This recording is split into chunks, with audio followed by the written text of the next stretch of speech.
उत्तर बस्तर और अबूझमाड़ इलाके अब नक्सलियों से मुक्त हो गए हैं। बस्तर में अब शांति और विकास का नया दौर शुरू होने वाला है। प्रधानमंत्री नरेंद्र मोदी और केंद्रीय गृह मंत्री अमित शाह के नेतृत्व में चल रहे नक्सल उन्मूलन अभियान को एक बड़ी सफलता मिली है। बीते 2 दिनों में 258 नक्सली ने आत्मसमर्पण किया है। पिछले 22 महीनों में छत्तीसगढ़ में 477 नक्सली मारे गए हैं। 2110 नक्सली ने आत्मसमर्पण किया और 1785 को गिरफ्तार किया गया है। यह नक्सलवादी आत्मसमर्पण और पुनर्वास नीति 2025 और नियत नेल्ला नार योजना की एक बड़ी कामयाबी है। आज 200 से ज्यादा नक्सली जगदलपुर में रिजर्व पुलिस लाइन में सरेंडर करेंगे। दंडकारण्य इलाके के नक्सली भी इसमें शामिल हैं। नक्सली नेता रूपेश के नेतृत्व में ये लोग 100 से ज्यादा हथियारों के साथ आत्मसमर्पण करेंगे। मुख्यमंत्री विष्णुदेव साय और गृह मंत्री विजय शर्मा इस मौके पर मौजूद रहेंगे। बस्तर रेंज के आईजीपी सुंदर राज और अन्य वरिष्ठ अधिकारी भी उपस्थित रहेंगे। यह कदम नक्सलियों के खिलाफ एक बड़ा संदेश है और छत्तीसगढ़ में शांति और विकास की दिशा में महत्वपूर्ण कदम साबित होगा।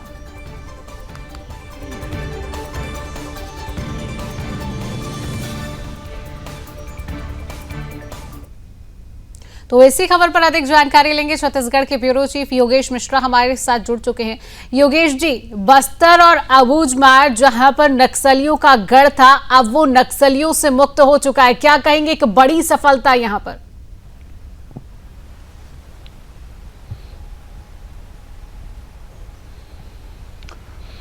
शिवांगी, बिल्कुल देखिए, आज का दिन छत्तीसगढ़ के इतिहास के लिए और छत्तीसगढ़ के लिए बहुत बड़ा दिन होने वाला है। चूंकि लगातार जिस तरह से अगर बात होती थी हमारे राज्य छत्तीसगढ़ की, तो यहाँ पर नक्सलवाद का जो नासूर है उसको लेकर के अक्सर चर्चा होती थी। लोग कहते थे कि किस तरह से नक्सली छत्तीसगढ़ की छाती को लहूलुहान कर रहे हैं। लेकिन आज अभी जो लेटेस्ट आंकड़ा आया है, मैं आपको बता दूं, 208 नक्सली, जिसमें 110 जो है वो महिला माओवादी हैं और 98 जो है पुरुष माओवादी हैं। यानी कि 208 माओवादी जो हैं आज हथियार छोड़ने वाले हैं और इस दौरान सीधे तौर पे वो एक संदेश भी देते नजर आने वाले हैं कि हम जो हैं गणतंत्र के सामने हमारा गणतंत्र वो हार चुका है। यानी कि गन यानी कि हथियार को आज त्यागते नजर आएंगे 208 माओवादी।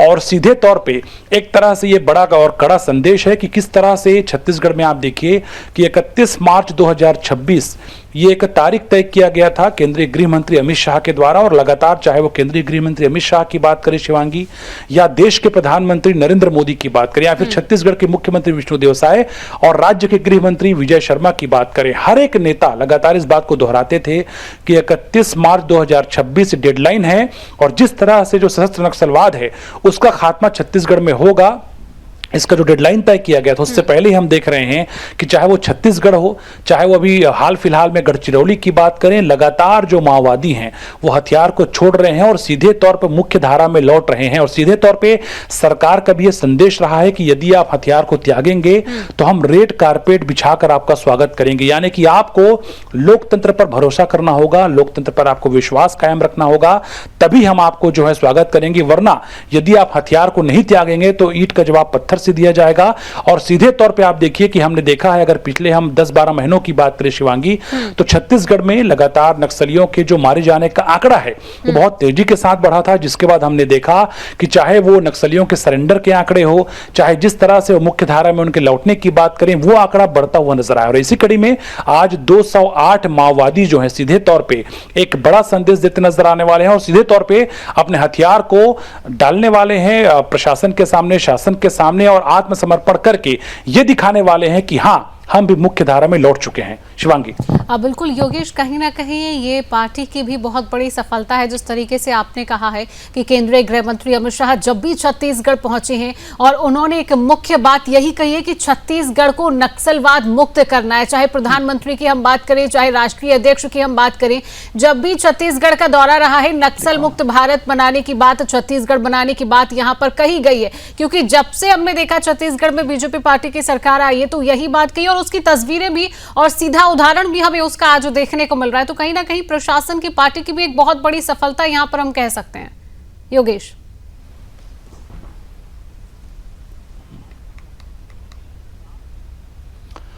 बिल्कुल देखिए, छत्तीसगढ़ राज्य का गठन जो है शिवांगी 1 नवंबर सन 2000 को हुआ और तकरीबन अगर हम 25 वर्षों की यात्रा को देखते हैं, अभी रजत जयंती वर्ष जो है राज्य मनाने वाला है और 1 नवंबर को छत्तीसगढ़ विधानसभा के नए भवन का यहाँ पर लोकार्पण भी होगा। तो यदि आप इन 25 वर्षों की यात्रा को देखें तो छत्तीसगढ़ में नक्सलवाद जो है एक बड़ा एक जख्म रहा है, लगातार एक नासूर रहा है और हमने देखा है कि माँ भारती के लाल जो है बड़ी संख्या में बलिदान देते रहे हैं माँ भारती के लिए और मातृभूमि की रक्षा के लिए। तो उसके उलट लगातार जिस तरह से जब से छत्तीसगढ़ में 2023 के आखिर में बीजेपी की सरकार आई, यहाँ पे विधानसभा चुनाव में जैसे ही बीजेपी ने जीत हासिल की, उसके बाद से लेकर के लगातार चाहे वो देश के प्रधानमंत्री मोदी जी की बात करें या फिर अमित शाह गृह मंत्री की बात करें या फिर राज्य के मुख्यमंत्री की बात करें, हर किसी ने इस बात को दोहराया कि बस्तर में अपार संभावनाएं हैं, बस्तर में टूरिज्म को लेकर के अपार संभावनाएं हैं। बस्तर में अगर अबूझमाड़ के क्षेत्र की बात करें, घना जंगल है यहाँ पर और लगातार प्रकृति ने बहुत कुछ दिया है बस्तर को, लेकिन नक्सलवाद का जो जख्म है, नक्सलवाद का जो घाव है, वो शुरू से ही प्रताड़ित और पीड़ित करता रहा है छत्तीसगढ़ को। तो इसी कड़ी में ये दावा किया जाता रहता था कि 31 मार्च 2026 से पहले जो सशस्त्र नक्सलवाद है उसको पूरी तरह से यहाँ पे खत्म कर दिया जाएगा और अपील भी लगातार प्रशासन शासन के द्वारा ये किया जाता रहा था कि नक्सलियों को जो है हथियार को छोड़ना पड़ेगा। और आपने देखा कि जिस तरह से मैंने पहले भी बताया कि जो आंकड़ा है खास तौर पे नक्सलियों के सरेंडर करने का, वो बहुत तेजी से बढ़ता गया है और अभी हमारे पास अपडेट आ रहा है शिवांगी, मैं आपको बता दूं तकरीबन 153 हथियारों के साथ ये जो 208 नक्सली हैं ये सरेंडर करने वाले हैं। इसमें मैं आपको बता दूं 19 की संख्या AK-47 राइफल की है। SLR राइफल की बात करें तो 17 नग SLR राइफल है। इंसास राइफल 23 नग है शिवांगी। इंसास एक नग जो है LMG वो है। उसके अलावा BGA लॉन्चर जो बहुत कई बार नक्सली इस्तेमाल करते नजर आते हैं कई जगहों पर जब नक्सली हमला करते थे तो BGA लॉन्चर जो है की बात सामने आती थी यहाँ पर अटैक करने के दौरान में। तो इस दौरान यह भी देखा जा रहा है कि जो 208 नक्सली जो हैं जो सरेंडर करने वाले हैं तो बहुत बड़ी संख्या में हथियार भी यहां पर ये त्यागने वाले हैं, यानी कि सीधे तौर पे हथियार को त्याग करके लोकतंत्र की जो सुंदरता है उसका एक सीधा उदाहरण आज प्रस्तुत होने वाला है। और आज का दिन बस्तर के लिए, समूचे छत्तीसगढ़ के लिए और यूं कहें कि पूरे देश के लिए बहुत बड़ा दिन होने वाला है। बिल्कुल एक बहुत बड़ा दिन है जिस तरीके से आपने भी कहा, चाहे हम छत्तीसगढ़ की बात करें या पूरे देश की बात करें, नक्सल मुक्त छत्तीसगढ़ बनाने की बात और ये सफलता हम देख रहे हैं। फिलहाल योगेश, तमाम जानकारी साझा करने के लिए आपका बहुत बहुत धन्यवाद।